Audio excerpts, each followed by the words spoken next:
Today the ice cream man hits the road and the tall man returns.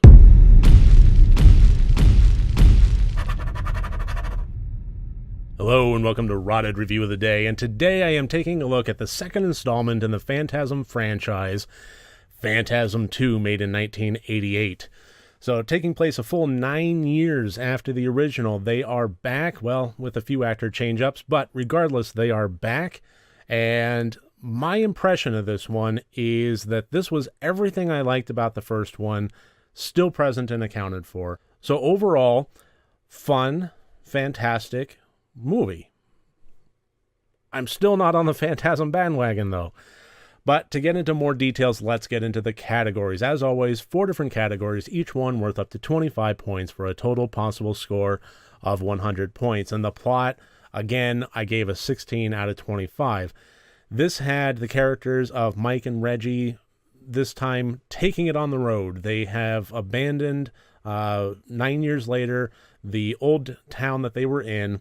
Mike has been let out of a mental institution, and they are picking up right where they left off, going after the tall man.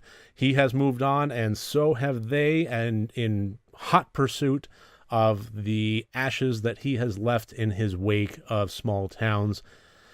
And that's about it. It's a bit of a road trip movie. They continually try to pick up the pieces that have been left and on the trail of the tall man and his escapades until they finally have a meetup and a showdown. And all throughout, the tall man is aware of their presence, aware of their chase, and sending misdirections and visions and so on and so forth there to, and sometimes full villains to stop them. Or at least tease them as they are on their way. I thought that was a really good element of it. It was a way that they kept the iconic characters and the feel of the first one while still having something fresh. I really, really dug the way they did this. I thought it was fun and unique, and I really, really liked it. It also took away the elements that I talked about in the first one about dream and reality manipulation. This was very straightforward. This was very, what you see is what you get. What is on the screen is a linear path and plot. Now, I didn't really feel one way or the other about the reality manipulation in the first one, so I'm not going to shed a tear that it's gone in this. I really didn't think it added anything to it. It also didn't detract from it. So ultimately, I think where I landed was it just wound up making this movie feel very much a Phantasm movie, but still unique in its own right, its own Phantasm 2 feel, if you get my drift. So I really liked it. 16 out of 25. Pretty darn impressed. The Intent, I gave a 17 out of 25. This still, for me, was not as scary or as shocking as I have a feeling it was trying to be. However, being the second one, there's always a goal of the second of a franchise that they want to recapture the lightning in a bottle of the first one, and very rarely is it successful. Nightmare on Elm Street 2 was just a travesty as far as I'm concerned, as far as that it goes. But this one I thought was actually pretty wildly successful at it. Everything that I really liked about the first one, the characters, the feel, the gore, the villains, just everything was right there, and I thought that as far as recapturing the lightning in a bottle, they did it.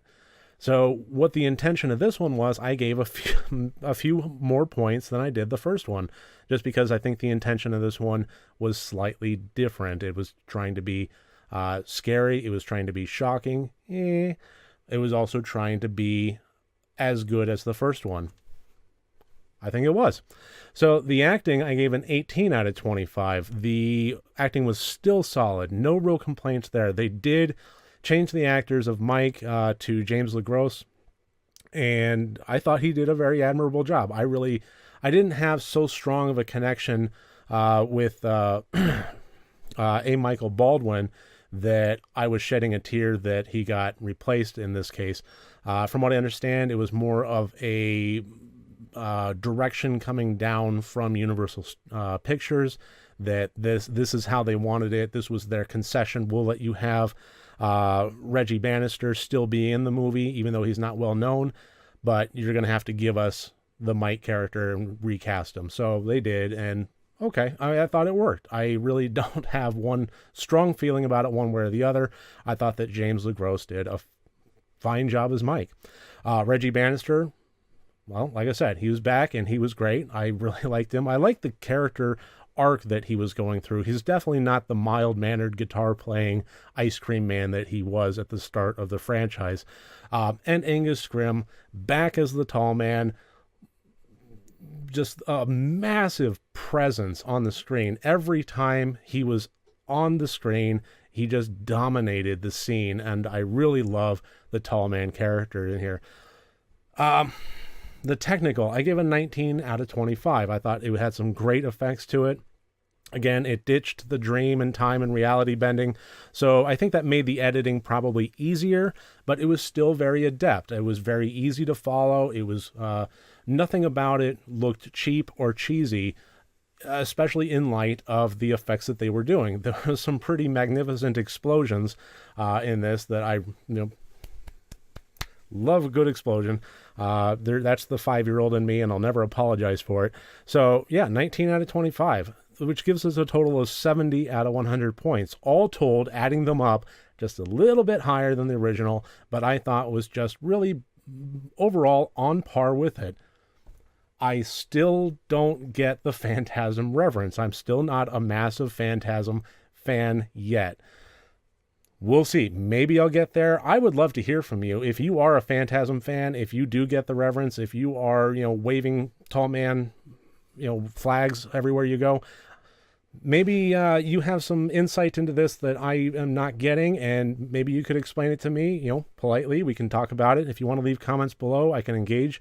Otherwise, I look forward to seeing you tomorrow. We'll be covering Phantasm 3.